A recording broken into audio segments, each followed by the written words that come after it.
ಇದು ನನ್ನ ಪುಟ್ಟ ಟೆರೇಸ್ ಗಾರ್ಡನು. ನನಗೆ ಯಾವಾಗಲೂ ತುಂಬ ಇಷ್ಟ ಫ್ರೆಶ್ ಹಸಿ ತರಕಾರಿ ಎಲ್ಲ ತೊಗೋಬೇಕು ಅಂತ ಹೇಳಿ ಅಂತ.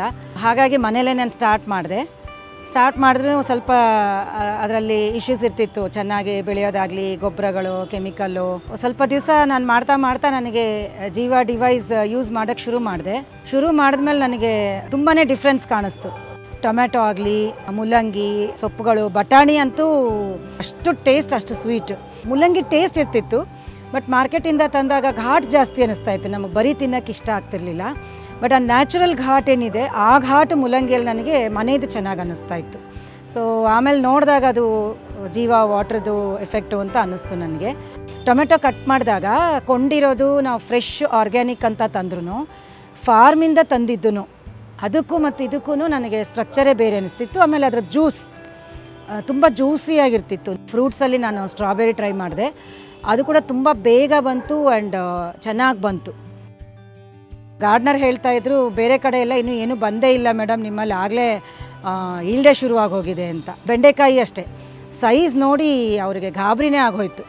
ಇಷ್ಟು ದೊಡ್ಡದಾಗಿ ನಮ್ಗೆ ಬಂದೇ ಇಲ್ಲ, ಅದು ಇಷ್ಟು ಬೇಗ ಅಂತೇಳಿ. ಬೇರೆ ಕಡೆ ಎಲ್ಲ 45 ಡೇಸಿಗೆ ಬರೋದು ನಮ್ಮ ಮನೇಲಿ 1 ಮಂತಲ್ಲೇ ಬರ್ತಾಯಿತ್ತು. ದಪ್ಪ ಗೆಣಸು ಬರಬೇಕು ಅಂತಂದರೆ 6 ತಿಂಗಳಿಗಾಗುತ್ತೆ ಅಂತಾರೆ. ಬಟ್ ಇಲ್ಲಿ ನಮಗೆ 4 ತಿಂಗಳಿಗೇ ಪೂರ್ತಿ ದಪ್ಪವಾಗಿ ಬಂತು ಗೆಣಸು. ಬೆಣ್ಣೆ ಕತ್ತರಿಸ್ದಂಗೆ ಅನಿಸ್ತಿತ್ತು ಅದು ಕಟ್ ಮಾಡಿದಾಗ ಗೆಣಸು. And colour, size and quantity also. ನಿಂಬೆಹಣ್ಣು ಅಷ್ಟೇ ತುಂಬ ಚೆನ್ನಾಗಿ ಬಂತು. ಗಟ್ಟಿ ಇದ್ದರೆ ಸಾಮಾನ್ಯವಾಗಿ ರಸ ಇರಲ್ಲ ಅಷ್ಟು, ಬಟ್ ಇದು ಗಟ್ಟಿ ಜಾತಿ ನಿಂಬೆಹಣ್ಣು, ಆದರೂ ಜ್ಯೂಸ್ ತುಂಬ ಚೆನ್ನಾಗಿತ್ತು. ಈ ವರ್ಷ ಅಂತೂ ಸಿಕ್ಕಾಪಟ್ಟೆ ಮಳೆ, ಸುಮಾರು ಕಡೆಗಳಲ್ಲಿ ಸೊಪ್ಪು ಇಲ್ಲ ಅಂಥೇಳಿ ಸಿಕ್ಕಾಪಟ್ಟೆ ರೇಟ್ ಆಗಿತ್ತು. ಇಲ್ಲಿ ನನಗೆ ಸೊಪ್ಪುಗಳು, ದಂಟು ಸೊಪ್ಪು ಅಂತೂ ತುಂಬ ಫ್ರೆಶ್ ಆಗಿತ್ತು. ಇಷ್ಟೊಂದು ಮಳೆಯಲ್ಲಿ ಇಷ್ಟು ಚೆನ್ನಾಗಿ ದಂಟು ಬರುತ್ತಾ ಅಂತ ಒಂದು ಡೌಟ್ ಬಂತು.